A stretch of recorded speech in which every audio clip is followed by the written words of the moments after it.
নমস্কাৰ মই doctor Kunjahari Medhi cancer medicine super specialist মানে মেডিকেল অনকলজিষ্ট যোৱা কেইদিনমান ধৰি অসমৰ নিউজ চেনেলবিলাকত আৰু নিউজ পৰ্টেলবিলাকত এটা নিউজ বহুল প্ৰচাৰিত হৈ আছে সেইটো হ'ল চাবা স্নেক গ্ৰাছ নামৰ এবিধ উদ্ভিদৰ মানে ঔষধি উদ্ভিদৰ বিষয়ে আৰু এইটো কোৱা হৈছে যে এই ঔষধি গছডালৰ পাতৰ পাত ব্যৱহাৰ কৰি কেঞ্চাৰৰ নিচিনা বেমাৰ ঠিক কৰা হৈছে ডায়েবেটিছ আৰু ব্লাড প্ৰেছাৰ হাই ব্লাড প্ৰেছাৰ বেমাৰো ঠিক কৰিব পাৰি আৰু সকলো ধৰণৰ ষ্টেজৰে সকলো ধৰণৰ কেঞ্চাৰৰে ট্ৰিটমেণ্ট হিচাপে ব্যৱহাৰ কৰিব পাৰি আৰু এইটোও কোৱা হৈছে যে এটা স্পেচিয়েল ডায়েট আছে আৰু সেই ডায়েটটো আৰু এই চাবা স্নেক গ্ৰাছৰ পাত একেলগে ব্যৱহাৰ কৰি বেমাৰ ঠিক কৰা হৈছে আৰু এইটোও দেখুওৱা হৈছে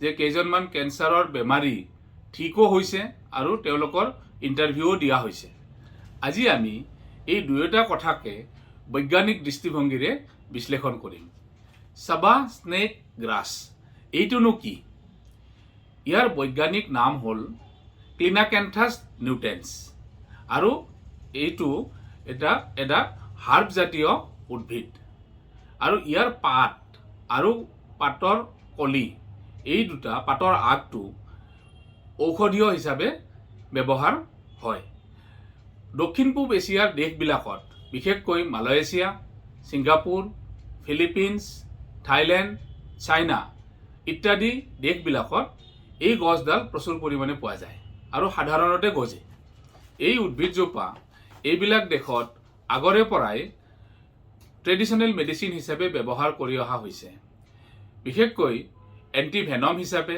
মানে কিবা পৰুৱাই কামুৰিলে বা ইনচেক্টে কামুৰিলে আৰু কিবা স্কিন ৰেচেছ হ'লে সাপে কামুৰিলে লোকেল এপ্লাই কৰা হয় আৰু এণ্টি ইনফ্লেমেটৰী হিচাপে ব্যৱহাৰ কৰা হয় আৰু এণ্টিভাইৰেল হিচাপেও ব্যৱহাৰ কৰি অহা হৈছে এণ্টি কেঞ্চাৰ হিচাপে এই উদ্ভিদজোপাৰ গুণাগুণ সম্পৰ্কে আগতেতো বিশেষ কথা হোৱা নাছিলে কিন্তু যোৱা কেইবছৰমান ধৰি বহুল প্ৰচলিত হৈছে কিয়নো কেইবছৰমান আগতে মালয়েছিয়া দেশখনত কোনোবা এজন মানুহে এইটো প্ৰচাৰ কৰিলে যে তেওঁ ষ্টেজ 4ৰ কেঞ্চাৰৰ পেচেণ্ট এজনক এই উদ্ভিদজোপাৰ পাত ব্যৱহাৰ কৰি কেঞ্চাৰৰ পৰা মুক্ত কৰিলে বেমাৰটো ঠিক কৰিলে তাৰ পিছতহে এইটোৰ বিষয়ে এই উদ্ভিদজোপাৰ বিষয়ে চাবা স্নেক গ্ৰাছৰ বিষয়ে বহুলভাৱে প্ৰচাৰ হৈছে সকলো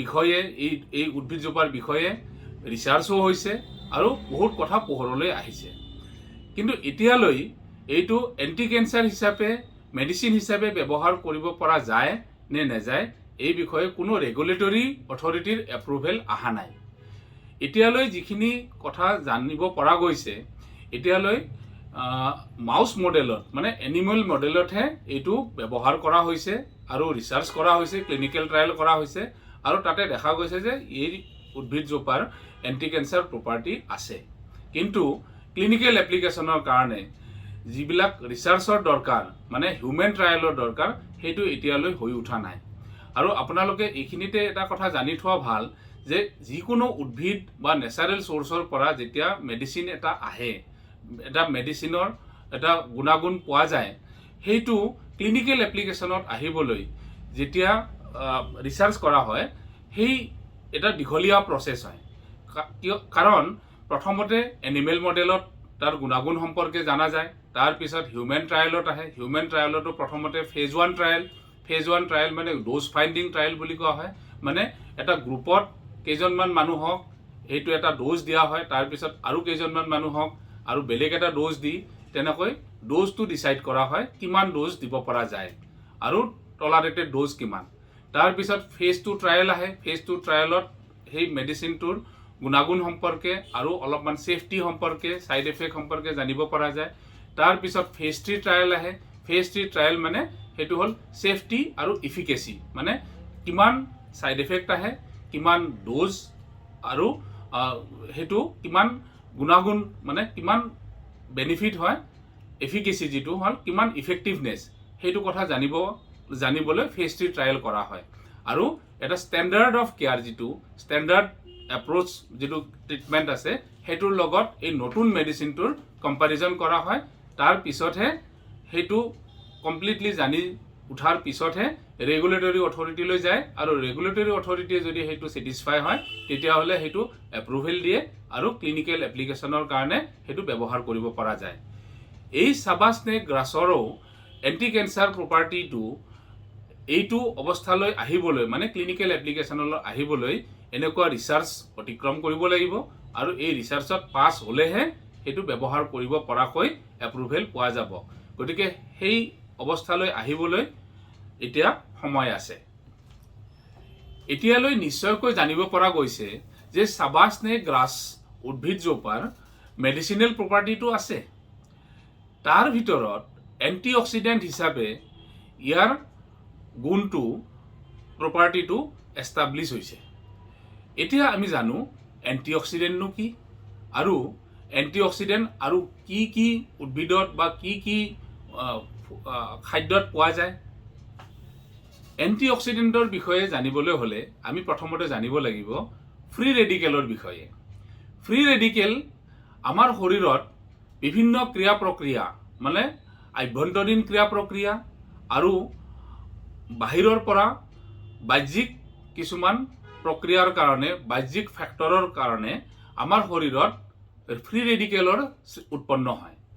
আৰু এই ফ্ৰী ৰেডিকেলবিলাকে আৰু বাহ্যিক প্ৰভাৱ কি হ'ব পাৰে, যেনে পলিউশ্যন, যেনে ধঁপাত, এলকহল বা ৰেডিয়েশ্যন, এইবিলাক যে ফেক্টৰ আছে সেইবিলাকৰ কাৰণেও ফ্ৰী ৰেডিকেলৰ উৎপন্ন হয়।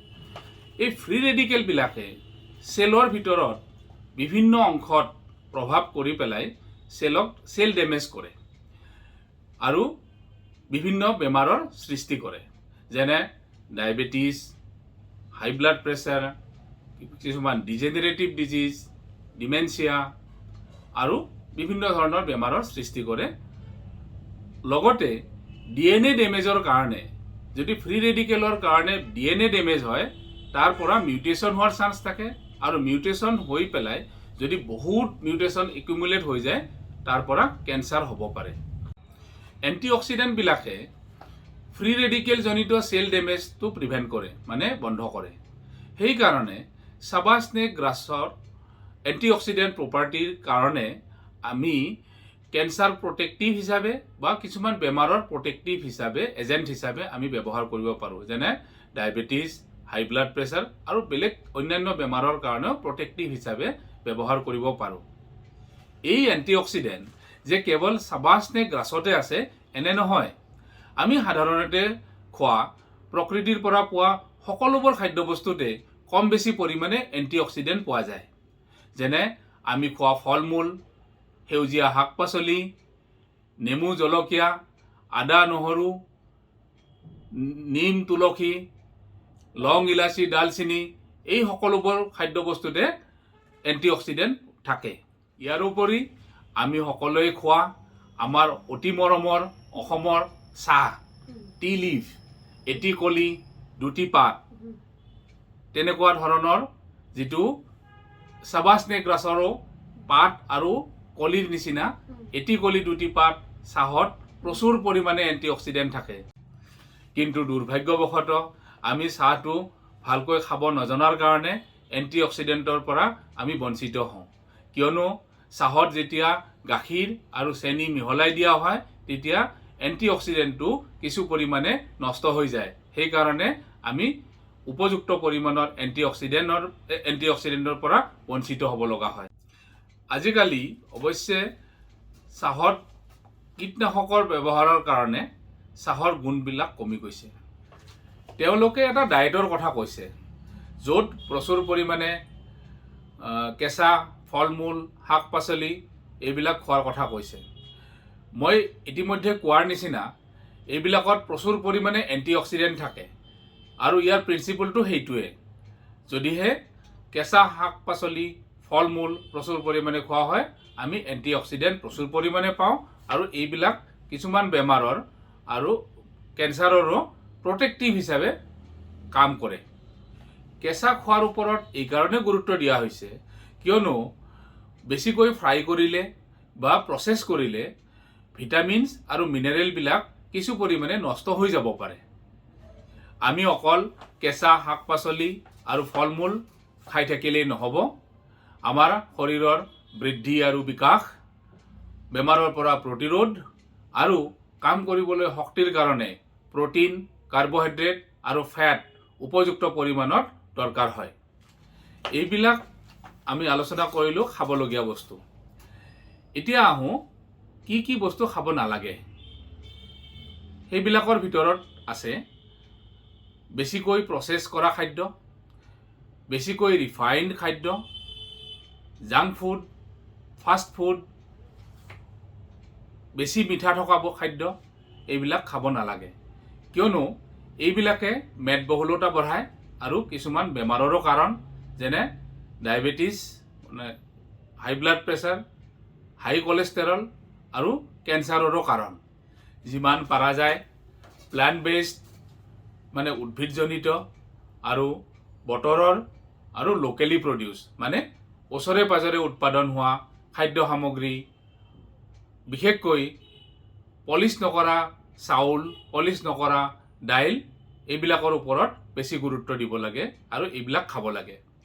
কিন্তু কেঞ্চাৰ সম্পূৰ্ণৰূপে নিৰ্মূল কৰিব পাৰে বুলি কোনো বিজ্ঞানসন্মত তথ্য আৰু প্ৰমাণ এতিয়ালৈকে নাই। আমি যদি এণ্টিঅক্সিডেণ্ট থকা খাদ্য, যিকোনো খাদ্যই নিয়মিতভাৱে খাওঁ আৰু গ্ৰহণ কৰোঁ, তেতিয়াহ'লে আমি কেঞ্চাৰৰ লগতে আৰু বিভিন্ন বেমাৰৰ পৰাও বাচি থাকিব পাৰিম আৰু প্ৰতিৰোধ কৰিব পাৰিম। এইখিনিতে মই এটা কথা ক'ব বিচাৰিছোঁ যে নিউজ পৰ্টেলবিলাকে খবৰটো প্ৰচাৰ কৰিছে, সেইটো ভাল কথা। কিন্তু খবৰটোৰ বিষয়ে খৰচি মাৰি জানি লৈহে মানুহৰ মাজত প্ৰচাৰ কৰাটো ভাল।